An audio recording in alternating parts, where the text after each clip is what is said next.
कल परसों से चालू हो जाएगा। ठीक है सर, सब जगह जो सेंसिटिव इलाकों में। सर पोस्ट कितनी मिल रही है हम लोगों को? अभी तो 2 घंटा है ना।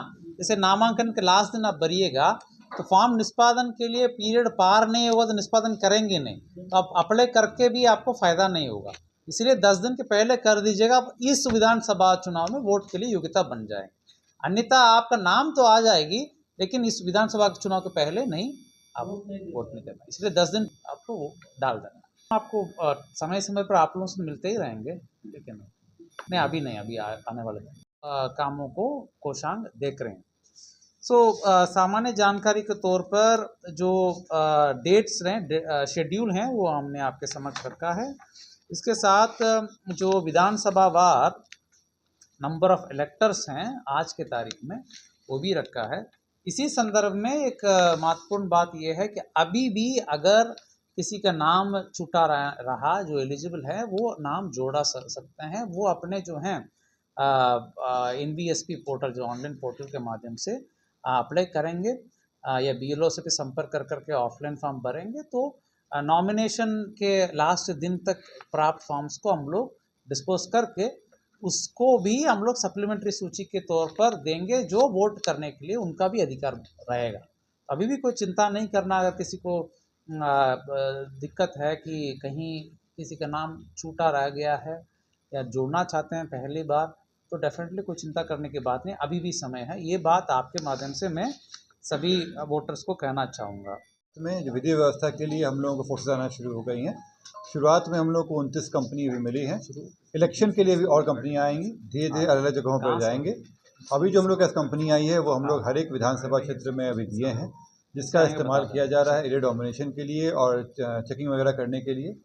अभी और कंपनियाँ आएंगी जो धीरे धीरे हम लोग को अलॉट हो रही हैं और इलेक्शन में ये कोशिश है कि मैक्सिमम लोग का यूटिलाइजेशन हो सके। सर काल क्षेत्र हर वो चीज़ें किए जाएंगे ताकि इलेक्शन बहुत ही पीसफुल ढंग से बिना कोई इवेंट के संपन्न कराया जा सके। इसके लिए हम लोग प्रतिबद्ध हैं और ये सारे इलेक्शंस जो हैं बिना किसी भी घटना दुर्घटना के संपन्न कराए जाएंगे। पहले 32 चेकिंग पॉइंट बनाए गए हैं जो जिला के बॉर्डर्स पे हैं। इसके अलावा जो जिला के अंदर के भी हैं चेकिंग, वो अलग से बनाए जाएंगे, विभिन्न जगहों पर रहेगा। लेकिन जो 32 चेकिंग पॉइंट हैं जो जिला के बॉर्डर जो हम लोग अन्य जिलों के साथ रहता है वहाँ पर ये चालू कराए जाएंगे। CCA में 184 लोगों का ऑर्डर निकल चुका है, अन्य लोगों का प्रपोजल भी है। इसमें वो लोग कुछ जिला के अंदर में विभिन्न थानों में हाजिरी दे रहे हैं और कुछ को जिला के बाहर भी थाने में हाजिरी देना है। ये सबको इंश्योर कराया जा रहा है और जो नहीं दे रहे हैं हाजिरी उन पर कार्रवाई की जाए। पूर्ण बिंदु हम लोगों को जनता के बीच प्रचार करना है। जो वोटर इन्फॉर्मेशन स्लिप बांटा जाएगा, है ना, वोटर पर्ची कहा जाता है सामान्य भाषा में, उनको उसको जो है अच्छे तरीके से हम लोग बांटने का पूरा कोशिश करेंगे। उसके साथ लेकिन वो केवल जो है वो अकेले पर्याप्त नहीं है, उसके साथ जो है ये 12 डॉक्यूमेंट्स, उसके साथ कोई भी डॉक्यूमेंट पहचान पत्र के रूप में काम करेगा। ये प्रचार लोगों को जरूर होना चाहिए। कई जगह कई बार ऐसा हो जाता है कि केवल पर्ची लेकर के आते हैं तो वोट लोग नहीं दे पाते हैं क्या। इसलिए 12 डॉक्यूमेंट्स के बारे में ये हमेशा रहा, ये कोई नया चीज़ नहीं है। इसको लेकर के कोई नया कोई ये पैनिक होने के या भ्रम की स्थिति नहीं हो, ये हमेशा रहा है। ये 12 डॉक्यूमेंट्स में एक डॉक्यूमेंट वोटर पर्ची के साथ चाहिए। वोटर पर्ची नहीं भी हो तब भी चलेगा, वोटर पर्ची मान लीजिए कोई घर में भूल गया तब भी चलेगा, लेकिन 12 डॉक्यूमेंट्स में एक डॉक्यूमेंट जो है वहाँ पर ले आना होगा। इसके बारे में लोगों की प्राय हम लोग देखते हैं, लोग केवल पर्ची मिल गया उसको ले आते हैं, फिर दिक्कत हो जाती है, कोई लौटा देता है और दिक्कत लोगों को हो जाती है। तो इसके बारे में भी आप लोग कृपया जानकारी दें। बाकी जो है नया इनिशिएटिव इस बार आयोग कई कार्रवाई कर रही है। मोबाइल डिपॉजिशन फैसिलिटी आज प्रेस नोट के माध्यम से भी आपको अवगत कराया गया है, तो उसको भी आप लोग देख लें। प्रेस नोट भी आपको दिया जा रहा है, उसको भी आप लोग पढ़ लें। हम लोग भी कई नए इनिशिएटिव्स करेंगे और विशेषकर शहरी क्षेत्र में वोट बढ़ाने के लिए हम लोग कई प्रयास डेफिनेटली इस बार करेंगे, तो उसका भी हम आपको समय समय पर हम लोग अवगत कराते रहेंगे। मुझे भारत निर्वाचन आयोग ने विस्तार से प्रेस कॉन्फ्रेंस के माध्यम से आम सभा विधानसभा चुनाव 2025 बिहार के घोषणा की। जिस वक्त भारत निर्वाचन आयोग ने घोषणा किया उसी वक्त से मॉडल कोड भी लागू हो चुका है। इलेक्शन की जो प्रक्रिया है तुरंत प्रारंभ हो गई है। आज आप लोग भी देखे होंगे, हम लोग सभी ऑफिसर्स को बुला करके ज़िले के सभी ऑफिसर्स मीटिंग हॉल में प्रशिक्षण भी ले रहे हैं। हम लोगों ने भी एड्रेस किया है और बीसी के माध्यम से भी सभी पीडीओ, सीओ, थाना अध्यक्ष लेवल तक सब लोगों के साथ हम लोग बैठक कर रहे हैं। जो भी भारत निर्वाचन आयोग के डायरेक्शंस हैं और जो भी प्रक्रिया शुरू होना है उस पर हम लोग कार्रवाई तुरंत प्रभाव से शुरू कर दिए हैं। सो इमीडिएटली देखने की चीज़ ये है कि 10 तारीख से हम लोगों को नॉमिनेशन की प्रक्रिया शुरू हो जाएगी। पटना जिला के पहला फेस है, 6 नवंबर को चुनाव है। 10 अक्टूबर से 17 अक्टूबर के बीच में नॉमिनेशन की प्रक्रिया रहेगी और स्क्रूटनी और उसके बाद विड्रॉल ऑफ कैंडिडेट्स और स्क्रूटनी को होकर के 6 नवंबर को चुनाव होगी और 14 नवंबर को काउंटिंग होगी। ये पटना जिला के सभी 14 विधानसभा की स्थिति रहेगी। तो सभी जगह पर आरओ प्रशिक्षित हो गए हैं, एआरओ प्रशिक्षित हो गए हैं और आने वाले समय के लिए सभी पदाधिकारियों को अपने अपने भूमिकाओं को समझा करके कोषांग गठित करा करके हम लोग कार्रवाई शुरू कर देंगे।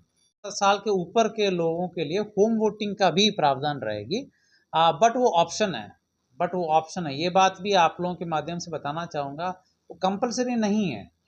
अगर 85 साल के ऊपर भी इस लोकतंत्र की महापर्व में बूथ में आकर के भाग लेना चाहते हैं, वोट देना चाहते हैं, बिल्कुल स्वागत होगी। उनको वहाँ रैंप रहेगा, वहाँ पर व्यवस्था रहेगी। लेकिन अगर वो चाहते हैं कि नहीं मैं घर में ही वोट देना चाहता हूँ, तो वो भी व्यवस्था रहेगी उनके लिए भी और दिव्यांग लोगों के लिए भी।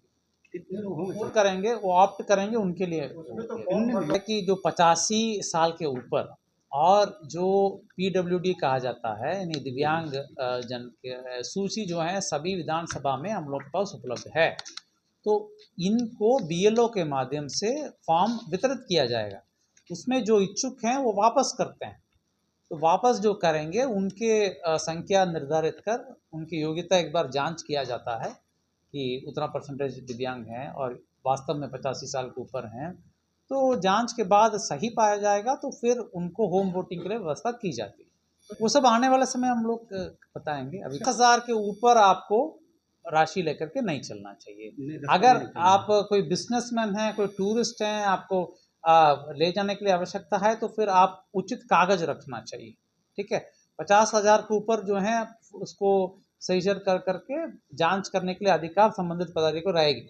पर ऐसा नहीं कि आप मतलब कोई व्यवसाय कर रहे हैं, कोई आप बिजनेस कर रहे हैं, 1 लाख ले जा रहे हैं अर्जेंटली कहीं बैंक से निकासी कर, ऐसा नहीं कि उसको जब्ती कर लिया जाएगा, पर जांच के दायरे में वो आएगा। ईसीआई ने अभी ईसीआई वोटर सर्च फैसिलिटी जारी किया है।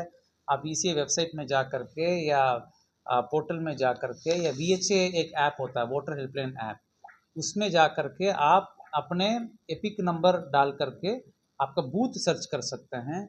आप किस बूथ में किस सीरियल नंबर में है वो सर्च कर सकते हैं। इसको हम लोगों को व्यापक तौर पर प्रचार करने की आवश्यकता है, विशेषकर शहरी क्षेत्रों में जो टेक सेवी लोग हैं, जो यूथ हैं, वो टेक्नोलॉजी को यूज़ करते हैं। सिंपल ये ऐप है, इसके माध्यम से या पोर्टल में जा करके अपना बूथ और नाम सर्च कर ले ताकि इलेक्शन तिथि के पहले ही वो निश्चिंत हो जाएंगे कहाँ पर वो कैसे वोट करना है। मैंने कहा आदर्श आचार संहिता जो है तुरंत प्रभाव से लागू हो गया है। आदर्श आचार संहिता पदाधिकारी के ऊपर भी लागू है, पॉलिटिकल पार्टीज कैंडिडेट्स के ऊपर भी लागू है, मीडिया के ऊपर भी कुछ कंडीशंस हैं,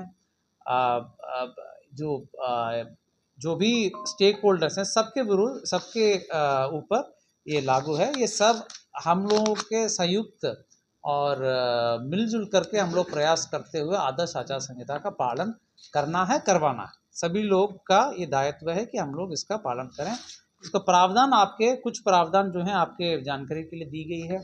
मेरा व्यक्तिगत तौर पर यह अनुरोध है कि जो पोस्टर बैनर फ्लेक्सीज हटाने के लिए आज हम लोगों ने सभी पदाधिकारियों को निर्देश दिया है। आपसे मेरा अनुरोध है कि अगर ऐसा संज्ञान में, क्योंकि उसका टाइम रहता है 24 घंटे के अंदर हमें होर्डिंग्स हटाना है जो पब्लिक है, और 48 घंटे के अंदर हमें पब्लिक प्रॉपर्टी में जो दीवार है उसको हटाना है। 72 घंटे के अंदर प्राइवेट होर्डिंग्स हैं उसको हम लोग को क्लियर करना है।